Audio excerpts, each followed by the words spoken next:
Welcome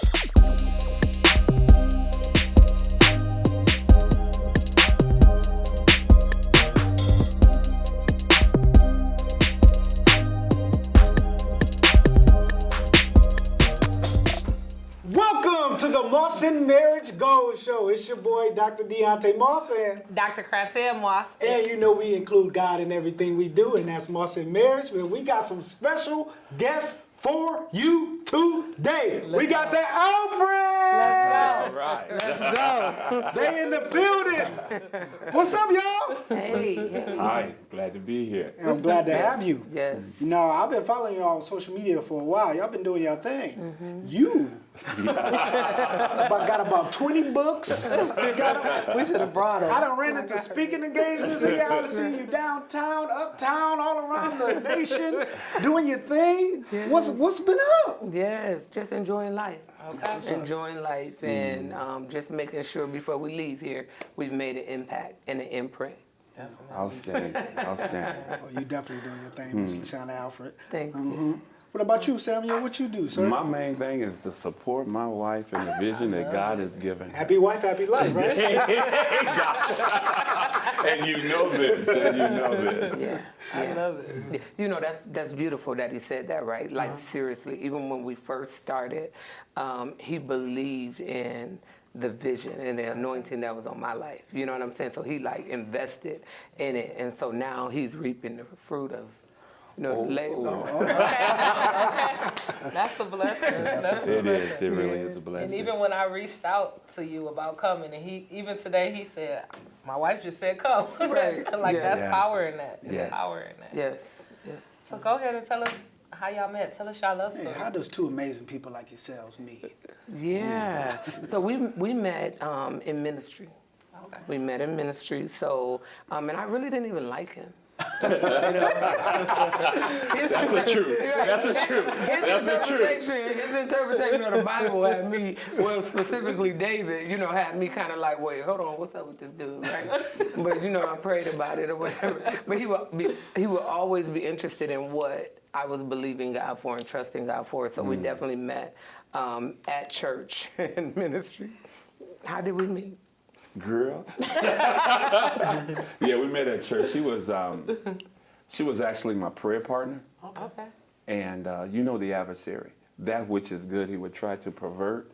And that's exactly what he did. He perverted the relationship to the fact that it caused conflict within the body of Christ. And so from that, we had a lot of mending to do.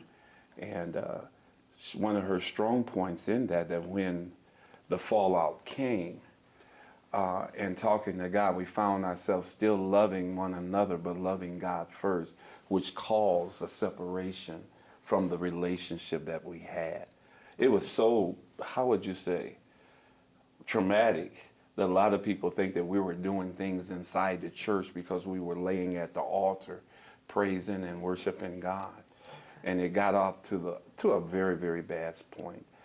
It's interesting because I didn't look at him as my prayer partner. He was my prayer partner. I mean, that's good that you looked at it like that. I just looked at it. I'm at the altar praying, and he just happened to come. You know what I'm saying? Because we didn't, you know, that's a no-no. So just in case you're watching, don't be, you know, a female should not be partnering up. I mean, you know, in that, for real, like paying attention. So I really did not. So even when he just said that, I ain't look at it as, you know, prayer partner, you know what I'm saying, in that aspect. But we both had a desire where we were seeking God. And it seemed like we always met at the altar, you know. And at the time, he was married. Okay. Yeah, he was married at the time. And I mean, you know, married on paper, whatever. Married nevertheless. But yeah, we went through a lot, right? And it's so beautiful now to see how God, because one thing I can say is before I met him, before I even got to the church, I love God, right? And so even when I realized, I was like, wait, hold on, this dude is loving me. You know what I'm saying? Like, no, he's loving me. You know what I'm saying? More than agape love, right? Yeah. And so I'm like, wait, hold on. So I'm trying to break away from it because in my spirit, I knew that if I didn't break away from it, sex was going to end up happening, right? Okay. And so but I'm crying out to God, you know, this and Yes. that. And eventually, you know, we end up having sex. I get pregnant, you know what I'm saying? All of this stuff, right? And we're in ministry. And so, you know, but all the while, I'm trusting God in the process, right? I'm trusting God in spite of people, right? And religion. You know what I'm saying? The baby is not of God. You know what I'm saying? It's kind of like a David and Bathsheba type of thing, right? But I remember when I'm driving down the street and the Holy Spirit, and this was before I knew what I was going to be faced with, right? Because I wasn't raised in the church, you know what I'm saying? I thought, so when I got to the church, I thought church was going to be like a safe space, right? A hospital, right? That even if I did something wrong, I was going to be able to find some type of reconciliation, you know what I'm saying? So I'm driving down the street and the Holy Spirit says to me, "You're pregnant." And I'm like, "Hold up. Pregnant?" You know what I'm saying? I mean, literally, this is like, you know, women know you don't usually find out you're pregnant till a couple of weeks or whatever, and this literally like 2 days, right? And so I'm driving, he said to me, he said, "And if you get rid of it, there will not be a song that can be sung or a word that can be preached that will bring you out of the depression that I will put you in." And I'm like, you know what? And I remember just bawling, just crying, right? And I said, "God, as long as you walk with me, I'll walk it out," right? Yes, yes, and when I tell you, I walked that thing, and He's never left me. And He flipped that thing all the way around. Oh, yes. He flipped it. He flipped it. He flipped it. Plus, you know, it was a situation in which, like you said, we met at the church because that was my refuge. Yeah. And being at that age, I was 53 when she became pregnant. And that was the last thing. We wasn't thinking about sex. A lot of people think that we were doing things we weren't. And at 53, I thought, you know, hey, whatever. You know, I'm old. I'm thinking that too. I'm old, you know, and that wasn't where we were going and anything like that. And it was traumatic. It really was, because the ministry, we both were gifted, and for people to do the waggy daggy on you, oh, it was almost suicide. You know, in the book that I had written, I did put, you know, that I tried to commit suicide, not because of my dislove for her, but the sounds that were coming in my ear, that, you know, oh, you disappointed me, you know, you're God man and this and that. And I was like, oh my God, I can't take this. And it made me isolate myself. And I'm telling you, if once you get isolated, the adversary can work on you. He can work on you. But we grew it. Yeah, because even then, right, because I have a whole different story, you know what I'm saying, by the time. So the Lord got me while I was in a different country, you know, and so I was in prison in a different country, and that's where God got my attention, right? So by the time He brought me back to America and sent me to a local church, I had already recognized that people was people. You know what I'm saying? We was all, you know, sinners saved by grace. You know what I'm saying? So even during that time, I'm trusting God. I'm leaning in there. You know what I'm saying? I'm pressing. And so when I'm seeing Him, it would be times where I would go to Him to try to encourage Him and share the word, you know, that God was giving me, to make sure he was in his right mind, you know, because again, raised in church and all of that stuff, you know, he has just, a different thing, you know what I'm saying? He valued, and don't get me wrong, I give honor where honor is due, you know what I'm saying? But I don't esteem men above measure. I don't care about your title. I don't care about your degrees. I'm not really impressed. You understand what I'm saying? Because at the end of the day, you know, we all still sinners saved by grace, you know, and so just helping him process through this time. So we've been through a lot, and this is my best friend. You know what I'm saying? Like even times when I'm like, okay, wait, this ain't gonna work. Before the marriage, I was like, okay, I'm giving up my best friend, like this dude, you know. And so he hung in there throughout, and at the end of the day, with the baby situation, it wasn't even about whether he was going to be there or not. I knew what God said to me, you know what I'm saying? And our son now is 15 years old. You know, he'll be 16 in March, and so he defied all odds, right, of people waiting to see if he was going to pass 2 years old, you know what I'm saying? I mean, you know, we can be real religious, you know what I'm saying? And I just be sitting back like, you know, I mean, I had to work through that, you know, being pregnant, and you know, those things or whatever. And so, but God brought us through it. And, you know, I wrote my first book, Behind Bars, A Chance to Change. And I thought I was finished writing the book, right? I didn't realize I had to go through some other stuff, you know, because the Behind Bars, A Chance to Change talks about my incarceration in a different country, but it also talks about being behind bars in a mindset, right? And so I talk about, close to the end of the chapters, talk about our situation. And so his book, A Servant's Fall, you know, he actually, you know, wrote and patted until he got it all done. You know? A Servant's Fall, and he talks about the attacks when you are second in command or, you know, covering and interceding for the man or woman of God. And he wrote that book, A Servant's Fall, and just talks about, from a man's perspective, you know, that experience for him. Yeah. So powerful. How long you guys been married? We're going on, it'll be 14 years. Yeah, 14 years. July the 24th. I remember the date. Yeah. And you know, it's interesting too, because I knew I was supposed to wear a red dress, like a crimson red dress, right? And I'm like, where am I gonna get this dress from? And I'm going to the bridal shops and they don't have it other than like bridesmaids kind of dresses. And I'm driving down the street and it was just one dress, like a gown, right, that was red hanging in the window. And I'm like, okay, God. And nobody's seen it, but when I walked down the altar, the bishop had to say, okay, saved by the blood. Definitely. You know, saved by the blood. Saved by the blood. Yeah. Well, that was a shouting marriage. Oh, yeah. We were shouting big time on that. God be the glory. Yes, To yes, God be yes. the glory. Powerful. So I've heard y'all mention friendship. So it's a marriage built on friendship. Yes. And I like how you also said, even when you wasn't sure about marriage, you like, but this my friend. Yeah. You know. Yeah. So elaborate on that a little bit. How valuable is friendship in marriage? Yeah, friendship is very valuable because when I don't like my husband, you know what I'm saying, my friend can get my attention, right? Okay. And so that's very important. What are your thoughts? You know what I think about one of the times I've been married more than once. And in my first marriage, I believe that I married my friend, but not my wife. We have to be very, very careful because we shot pool together, we played cards together, we can play ball together. We can do a lot of things, and my association with her was more friendly. And so when it was really time to be my wife or me to be her husband, there were gaps and loopholes and ditches. And I'm like, whoa, wait a minute, this is not working.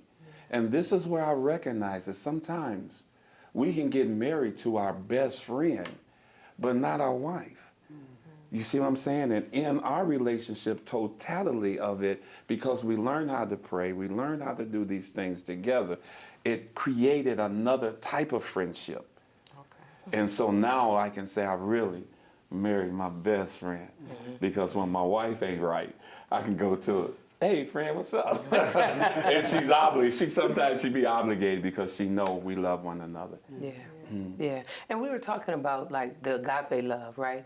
And we was talking about the eros love and Ludus. he said ludus. So what we were talking about is, you know, when we think about the agape love, we know that's the God type of love, right? And that's a decision. Okay. Right, I'm making a decision to love you, and sometimes I'm staying in the marriage because I love you, but I'm not happy, right? The eros love, I keep saying that erratic, right? You keep saying erratic type of love. Eros. Yeah, the eros love, right? It's like you can be at a bar or a club and see somebody and be like, ooh. You know what I'm saying? That flesh, carnal type of, lustful type of thing, right? And so if I tell people, you don't want to get married off of that, but you also don't want to get married off of just agape. So that's where he was telling me last night that ludus come in at, because that ludus is the flirtatious type of love. You know, because you don't want to get married and then make your spouse common. Yeah. And I'm constantly making sure I'm reminding myself and him, like, okay, babe, don't make me common. You know, because if you make me common, you just get comfortable with knowing that we're married.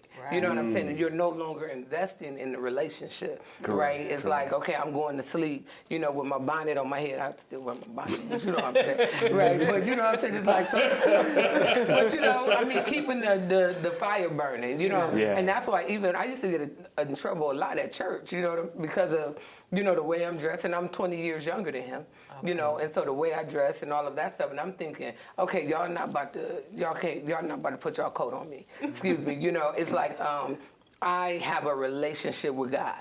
You know what I'm saying? So you're not about to taint that by trying to put me in. I've been in prison. I guess that's to sum it up. I've been in prison, and I'm not about to be in prison, you know what I'm saying, in religious or, you know what I'm saying, any of that stuff. And so, but just making sure you keep the fire burning in the relationship, because I don't believe it should be either he happy or I'm happy. We both should be happy. Both should be happy. You know.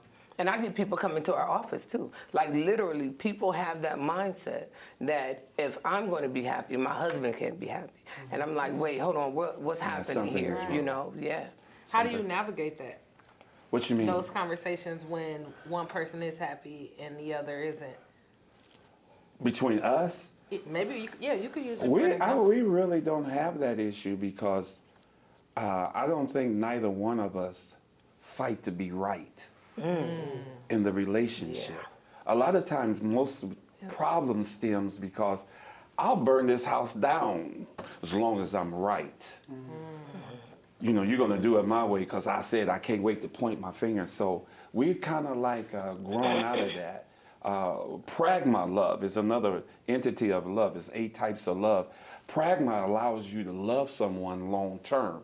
And the longer that you love them, the closer you become. And so if I throw in Ludus with flirtation and the giddiness, and then I throw the physical attraction of Eros, and then I'm loving out of the spirit that God has placed in me. God, oh, that's a happy marriage. Okay. That's a happy marriage. But one of the things we said, or at least I said to him, once we got married, I'm like, don't change up on me.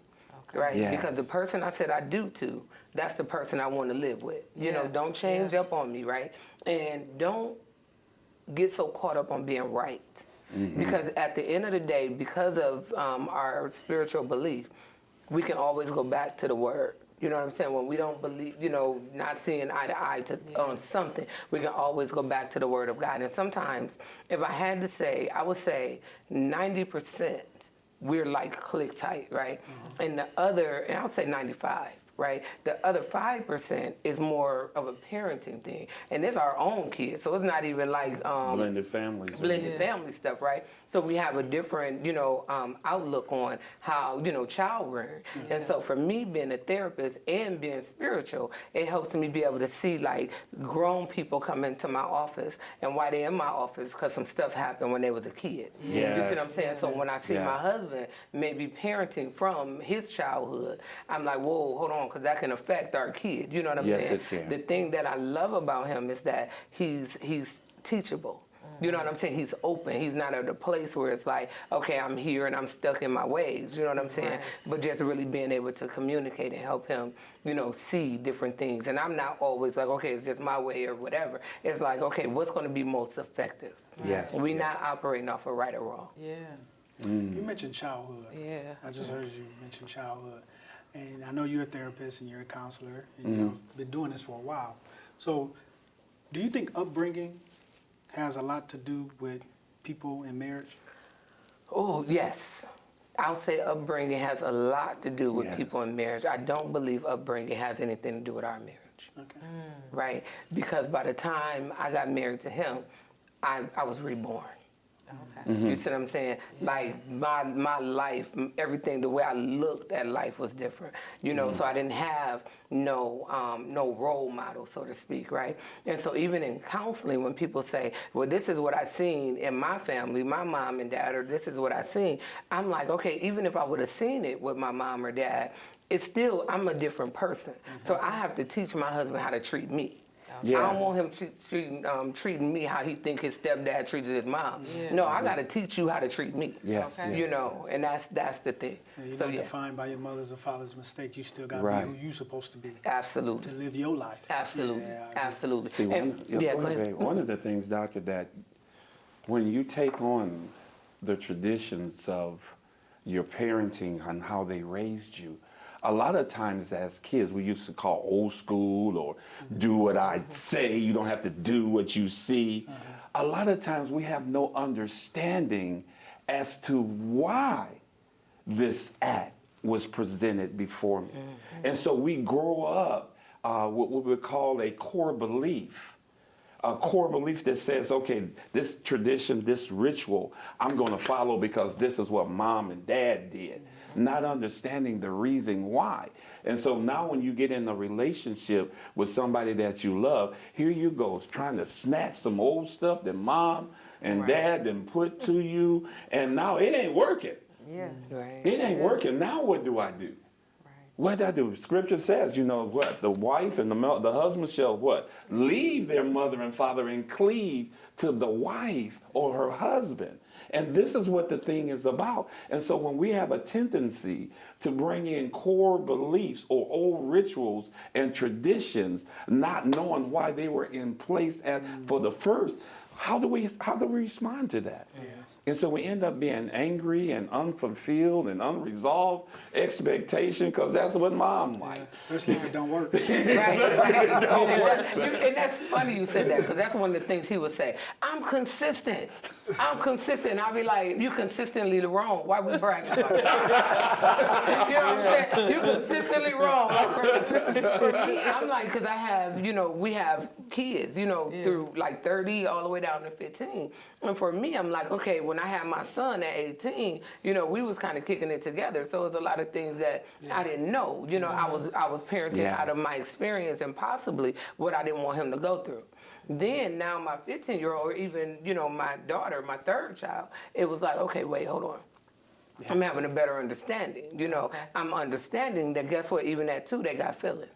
You know what I'm saying? Even that, they have something to say. I don't want them to just hold it in. No, talk to me about, what's going on with you. That type of thing. So but learning those things through, through the years and the work that I do. To further address it, sir, what you were talking about as bringing traditions or beliefs or how you was reared, it can be devastating when you're starting off new and somebody is a half a generation or it's just starting off new. And this is the reason why. A lot of times when I was disciplining my children or putting them, I was under the thing from old school, you had to deserve the blessing. You had to deserve the toy. You had to deserve this here that you're about to get. She's on the whole level. You're my kid, here it is. You're my son, here it is. Here's it. And so I'm like looking at her like, wait a minute, he ain't done what I told him to do. Yeah, not necessarily you my kid, here it is, right? Yeah. But I'm doing it because I want to do it. Yeah. And see, that's the thing. If you're doing it because you think they're going to be perfect, you're going to always be frustrated. Yes. You know what I'm saying? So whatever I do, if I choose to buy you some shoes, it's not because you manipulated me and cleaned your room to think that's why I bought them. No, I chose to do this and that. And that's why it's peace. You see what I'm saying? I got peace. So even when I'm training, a lot of parents get upset because they like, you talking about old school too. I'm like, no, baby. It's not about old school and new school. It's about whether or not you're effective. Right. And so here you are cussing at your kid. You know what I'm saying? You slamming doors. I remember our son, it was some TikTok. He was like, he said he sent it to us in a text, right? And it says, I got friends out here who smoking weed, who having sex and this and that, and my parents mad because I got a cup in the room. You know what I'm saying? And I'm cracking up, right? Because I'm like, that is so true. I think a lot of times parents, we can be our own, our problem. You know what I'm saying? Wait a minute. Go ahead. Okay. Yeah, I'll raise my hand on that. Because if we want to go spiritual, it's like the word says, fathers, don't provoke your children to wrath. You know what I'm saying? So that means we got a part too. We always want to talk about the, children obeying your mother and father, right? But it's a part we have to play in that too. Yes, yes. So, yeah. But if I had to say anything that we, usually get some friction about, it would definitely be parenting. But we still, because of our relationship and the love and all of that stuff, we navigate through it. Yeah. it even sounds like some of that came from your own perspectives. Yes. Oh yeah. So Oh, yeah. we always talk about or have conversations about unagreed upon expectations. So what are some suggestions or advice you have for couples who are coming into a union or marriage or may already be there and are battling because of various opinions, thoughts, Oh. unagreed upon expectations? Yeah, I think really because that can come in so many different ways, right? Yes. It's like at the end of the day, how is that going to either push us closer to our unified goal or, separate it? So if me and him is arguing over some stuff, right, our perception about some stuff, it's like, okay, wait, is that benefiting what we say we want in our marriage? Yes, Because yes, it's going to be a lot of that, you know what I'm saying, going on. One of the things I teach when I'm doing marriage counseling, right, is helping them understand people are bringing different ingredients into the relationship, right? So he's bringing his ingredients, she's bringing hers. Y'all got to come together and say, what are we baking? Because what we're baking, some of the ingredients you bring in, you know what I'm saying, it ain't matching, you know what I'm saying? So we got to, first of all, have a unified agreement, you know what I'm saying, what we trying to break, what we trying to bake, you know what I'm saying? You see what I'm saying? So we arguing about that, then it's we are equally yoked, you understand? yeah. So that type of thing, we have to understand that we coming in with some ingredients, into the relationship. And I like that kind of brings me to think of what are we baking? What is our vision? Yes. Yes. So this thing that we're baking is what do we want for our marriage? What do we Yes. want this to look like? Correct. Why did God put us together? Yeah. Correct. Yeah. So for instance, we feel like what we're doing now, this Moss and Marriage, pushing marriage, promoting marriage, That's good. promoting happiness. That's good. That's good. That's part of the vision that God has for Mm-hmm. us. So when we going through stuff, we look at big picture. Yes. You know what I mean? Big picture. So what is God trying to tell us through this Mm-hmm. conflict? Yes. Because ultimately, if we believe this is what God has for us, this is a part of us getting there. Exactly. Yes, it is. So we got to figure out how to navigate this problem Yes. so we can keep going. Yes, it is. Absolutely. And the thing is that I don't teach people how to go around stuff or go over it. We got to go through it, right? One thing about us, and it was so funny because this dude, man, it's so funny, right? Because one day, we get ready, we going to church. I'm riding with him, right? And so we going through the back because he's the pastor armor bearer. And he goes in, hey, Father. I'm walking in. I'm barely speaking. You know what I'm saying? 'Cause we just have a, disagreement. And so for me, I'm like, it is what it is. You know what I'm saying? I'm not about to pretend, you know what I'm saying, any of that. We're going to fix this first. So what you're saying that, I'm like, when y'all find yourselves in that space, right? It's like, no, let's look. I want to be able to see, what am I feeling about this situation? What are you feeling? Because you can have a thought of, okay, wait, hold on, I feel like you trying to be like my mama. You know what I'm saying? You trying to control me or whatever. It's very important for you to be able to identify what is that belief that I have that's actually triggering my emotions. That's the thing. So when I'm teaching this formula, when we're talking about events, a lot of events are going to happen. It's what are we thinking about those events? Yes. You see what I'm saying? Because what I think about those events is going to determine how I feel about the events. How I feel about the events is going to determine what I do. My behavior, right? Yeah. So if I feel my husband say something, to me, and then my thought is, oh, he disrespected me. Now, guess what? I'm gonna be upset. Yeah. And guess what? I'm not cooking. Well, I don't do that anyway, but it's cool. We're talking about that. You know what I'm saying? But you see what I'm saying? I mean, we ain't gonna be in the same bed, or you know what I'm saying? I'm just saying, right? So understanding the thought, what is this thinking that I'm having that got me at odds with my husband, my spouse? You know what I'm saying? And so that way you can be able to see, is this thought true? Where is this thought coming from? Is this a childhood thing? What's going on? Right. So helping people navigate through that too. You know what I'm saying? That creates thinking distortions, not disorders, but distortions. I may personalize something. I may internalize it. I may be, like concrete thinking on something, and or over maximize or under maximizing. And so when she gets in a way, I have to first of all, like, okay, how am I receiving this? Okay, and as you were saying, sis, does this affect where we're going? Is what I'm paying this 5% on or this 3% worth crushing everything else that we have solved? Yeah. And so sometimes you have to bag up and trust your mate.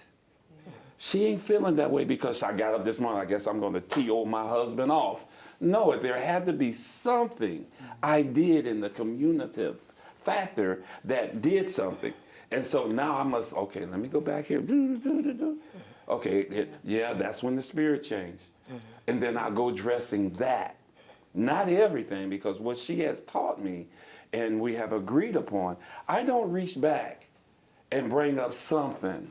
Let me find it. Okay, here's something. And bring that to the day.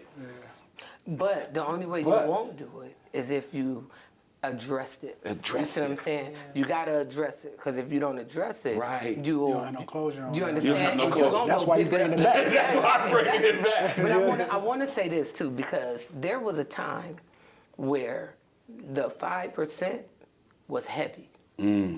It was heavy, and I remember driving down the street, and I'm like, no, God, it ain't worth fighting for. You know what I'm saying? Not the marriage, not the, you know what I'm saying? It's not the family. You know what I'm saying? I'm like ready to throw it all away, right? And I'm like, it's not worth fighting for. And I said, I know it's just 5%, but the 5% is heavy. This is me and my reality, right? The 5% is heavy. And the Holy Spirit had to say to me, so you're willing. No. He said, it's only heavy because that's what you're focused on. That which we focus on the longest become the strongest. So you can magnify the fact that your spouse didn't take out the trash and you ready to go and leave. You can make that thing real big. You know what I'm saying? And so that's why I was like, okay, yeah, I'm looking at this. I done blew this thing up, and I promise you we haven't had no big things. You know what I'm saying? But it was big to me at the moment, you know? Yes. But I had blew that thing up, and I was ready to throw the 95% away because of that 5 I had made so big. You know, value to it. Absolutely. And the reason why I wanted to share that, because I want to make sure the viewers we're just not talking about, you know, the good stuff and just like, you know what I'm saying? Because we're still human. Right. You know what I'm saying? And you still go through, you know, different challenges or whatever. Yes, and so how do we begin, you know, to navigate, you know, through those challenges and stuff? Oh, that's a good conversation. Y'all dropping jewels. How important is it, do you think it is, for married couples to be around other married couples?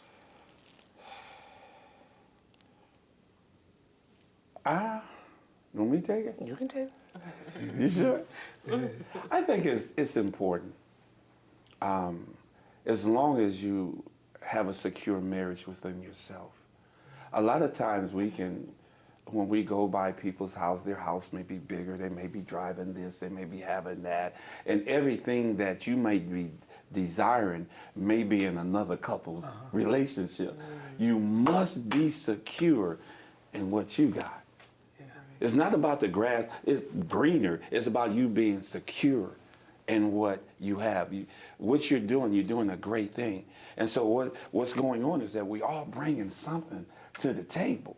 And what y'all was talking about before, the ingredients of why we end a relationship, me and my wife, and why we like coming around with you, because we sense the strength that's going on in your relationship. We never go there trying to find out a solution. We go in there to have a good time, to talk, and then hear about life itself.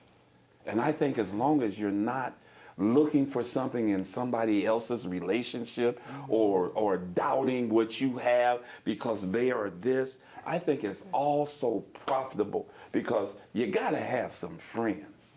That's interesting. He answered that like that.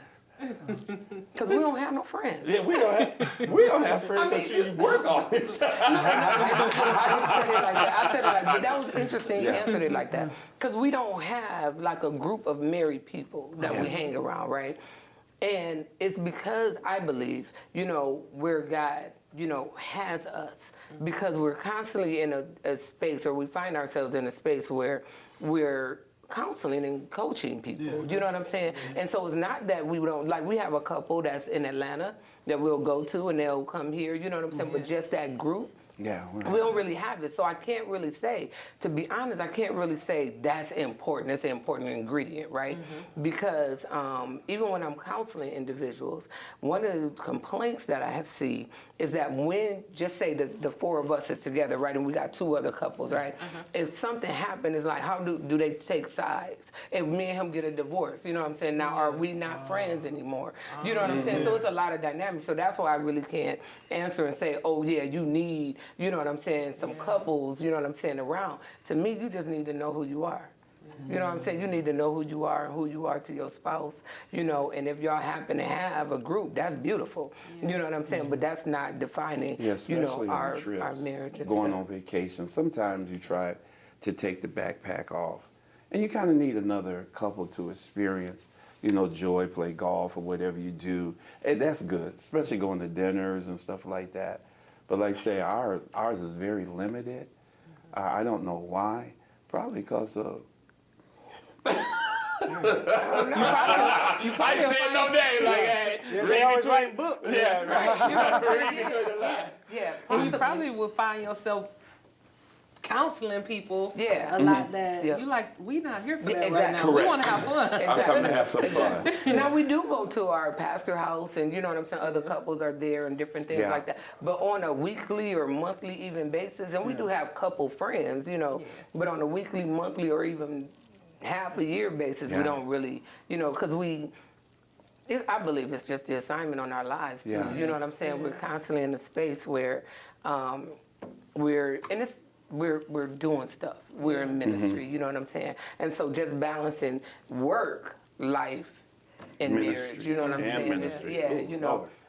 Is a thing. So I don't want to have people thinking like, okay, yeah, you got to have, you know what I'm saying? Because I don't know the research on that. And I do agree that it's seasons of it. Because I feel like God kind of had us in isolation for quite some time. Yes, he will. But now we're getting Yes. back to a place of where we like, where I feel like he has us actually like, okay, now I need y'all to go and connect with the masses. Yes. I give Yep. you what you need for this season. Now I need you to go Hallelujah. give it to other Absolutely. Yes, hallelujah on that. You know, here's the thing, right? Because even as you said that, I respect that.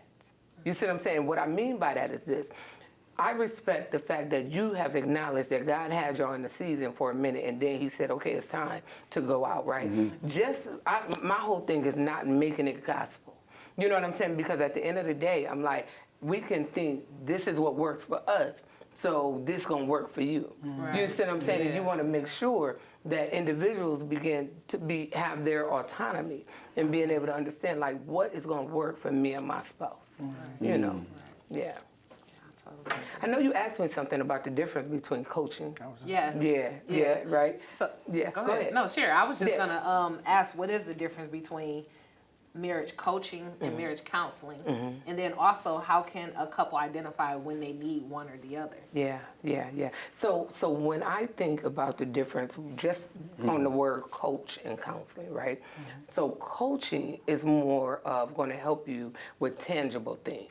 Right? What is the goal for the marriage? Right? What are we trying to attain or whatever? Counseling is going to help you deal with the internal stuff. What's actually hindering or getting in the way of obtaining that? You see, and that's in anything. When we're talking about coaching or counseling, whether it's individual coaching or individual counseling, right? Marriage coaching or marriage counseling. It's like, okay, what's our goal for our marriage? That's coaching. So if you want to know which one you need, you want to really see what issue y'all having.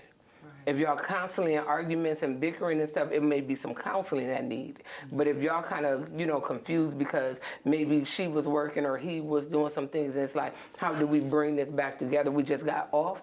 Then some coaching can assist with that. Yeah. That makes sense. Yeah. A deeper, counseling deeper, Yes. therapeutic, healing Yes. type thing, and coaching is a goal Yes. that needs to be reached, like maybe like, I don't know how to, fix up the, do a date night for my wife. Right, You yes, know what I'm saying? yes, So like, yes. here's some ideas. Yes. Right. You know what I'm saying? Exactly. Yeah, Yes, okay. yes. But if you like, you know what, I don't even want to be with my wife. No. You know what I'm saying? It's like, okay, you need to come to counseling. You know what I'm saying? Deal with that, right? Where that come from? Right, exactly. One of the issues, since you were on it, is communication. Most of the times they fail to learn how to communicate with each other. and you have a turn. You know how you seen old couples sometimes, and one is driving, and the other one is looking out the window to the right, you know, and that's how it is. You have lost the skill set or the social skill to communicate with one another, and somehow you're doing that, and that's most of the time some of the issues that we see in the marriage. Yeah. And let me say this, because when you said that, it brought something up that has slipped my mind. We have to pay attention to expectations, right? Expectations, unspoken expectations. And so I remember earlier on when we would have eyes, I would be upset about something. He would think, okay, let me just leave her alone. He'll go downstairs, you know, to the man cave, right? I'm up there boiling because I'm like, seriously, now this is not the time to be leaving me alone. You need to be trying to figure it out. You know what I'm saying? You know, so now what you gonna be? You're not business.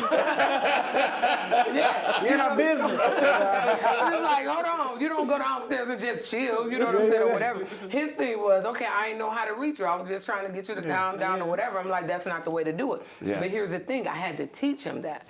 I had to communicate that, you know what I'm saying? Yeah. Because he didn't know. I didn't and know. so a lot of times we can get upset because we think they should know, you know, and they didn't know. And I remember a time I was like, dude, you could have had me cheating, and I was going to blame him. You know what I'm saying? Because my thing is, You could have had me. yeah, no, for real. You know what I'm saying? Because I'm like, you done missed me. Now I'm mad, so I'm not going to leave the house. You know what I'm saying? I'm leaving. I'm just going to the workout place or whatever I'm doing, right? Going to And I Jim's can't. house. Yeah, I'm going to Jim's house, right? G Wyatt.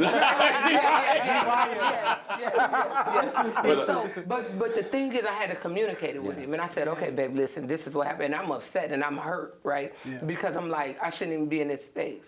You know, what's going on? So I had to teach him what I needed, Yeah, and that's man. very important. It is, as men, we say, well, doggone, I done enough damage. I best to stay right here because it's safe right here. I don't know what to tell her because it seemed like the last time I was up there, I made it worse trying to explain something. And so I have a tendency, us men, to like go, you know, and hide ourselves because you don't want to do any more damage. And when you have someone that can be honest with you to tell you, look, this is what you did. How dare you go down there and stay? It is very, very helpful. Because a lot of times when you get angry, you don't want to express yourself. Well, you need to figure it out. Yeah. I'm going to stay in this place till you figure it out. Husband's down there, like, no, I ain't going up there because she going to.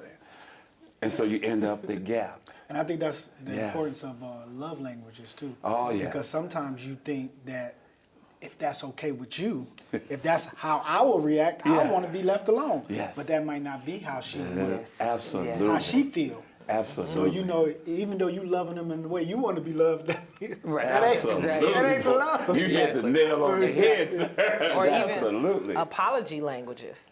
I don't know all of them, but I've heard about apology languages. That is something we need to dig deeper into. Yeah. But how some people may want a verbal apology, or we learn through counseling how he'll come after we've been beefing and want to like initiate sex or touch me or something. I'm like, like, no, Lord. we need to talk about Wait, that. wait. We can't just. Wait a minute, sis.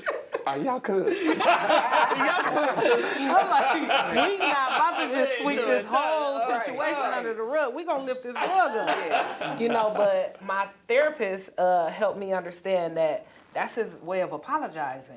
He's trying to reconnect with you, and instead of looking at it like he trying to get over it, he trying to sweep it under the rug, or he trying to, because those are the thoughts that I'm feeding myself. Yeah. Like he think it's sweet, it ain't sweet, Right, you know. right. She helped me realize don't get stuck at those thoughts Yes. because that's his way of apologizing. Yes. And then she helped me to be able to verbalize to him like, I need to be able to express how I feel, and then we could be back cool. I just needed to make sure you understand how whatever happened made me feel. That's Yeah. good. And then That's we can good. move on. Yes. Yeah, but I know it made you happy. Should have made you happy. My love language. You're going to have to love me my way. You're so happy every time. I just want us to be happy. Yes, yes, yes. Right. Yes. We just found so much power in navigating that. Yeah. I do want to make sure I ask you guys to share what are some tips, some tools, some habits y'all think married couples should create.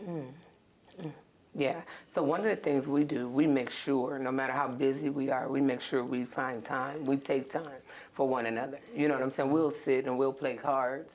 You know, just he and I, right? We'll play cards. We'll just get a room at a hotel. So you want to make sure you keep that in, that dating, you know what I'm saying? Making sure you're intentional about letting your spouse know that you want to be with them outside of the kids, you know, all of that stuff.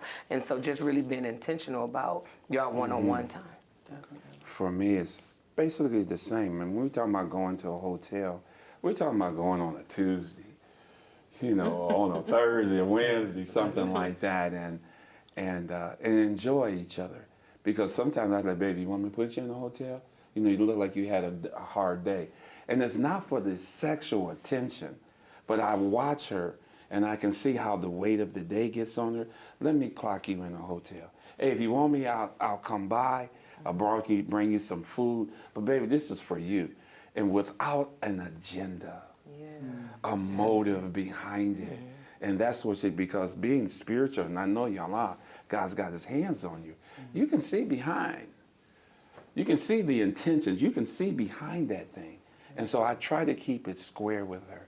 Yes, I do want to go to the hot tub at the hotel and just hang out. Okay, baby, I'm done. Let me go. You know, hey, you need me to do anything? Hey, you going up the room, read, study, write. Do whatever is necessary for the day that's coming. And so if you get away from that, as far as not being intentional, be intentional with your mate. Be intentional with your wife, your relationship. Be intentional. I'm doing this on purpose. And as you say, well, that was good the last time. You know, maybe it's your business, you're done with what you got to do. Okay, well, I'm going to come on by and see what's up. You know, hey, but I'm just saying, be honest with one another. And a couple things, too, that we want to make sure is not in a marriage. And that's criticism. Right? Defensiveness, stonewalling. You know, you want to make sure those things, and when you see it, right? So again, when we're talking about teaching, if I say something to my husband and he gets defensive, I'm not going to get defensive because he got defensive. I'm going to pause and say, babe, what just happened?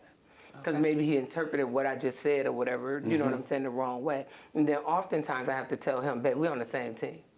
You know what I'm saying? Just remembering that you're on the same team with your spouse. You know, because if you lose, we lose. And so again, making sure you're not defensive. And so if there's criticism in the relationship, right, the individual will be defensive because they're used to being criticized. And so you have to make sure you're paying attention to how you're delivering information, making sure when we're talking about love languages that they're receiving it the way you're intending it. Definitely.